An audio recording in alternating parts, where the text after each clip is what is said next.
Press ক্লাবের সামনে আজ এক অবিশ্বাস্য দৃশ্য। বিশ্বের বিখ্যাত ফুটবলার রোনালদো বসেছেন অনশনে।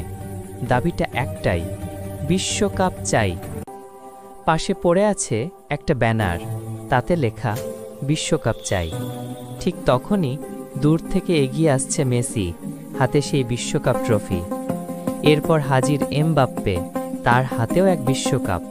দুজন একসাথে দাঁড়িয়ে আছে রোনালদোর সামনে, চোখে ঠাট্টা আর ঝিলিক। রোনালদো চুপ করে তাকিয়ে আছে। প্রেস ক্লাবের সামনে আজ এক অবিশ্বাস্য দৃশ্য।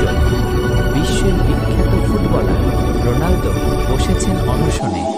দাবিটা একটাই, বিশ্বকাপ চাই। পাশে পড়ে আছে একটা ব্যানার, তাতে লেখা বিশ্বকাপ চাই। ঠিক তখনই দূর থেকে এগিয়ে আসছে মেসি, হাতে সেই বিশ্বকাপ ট্রফি। এরপর হাজির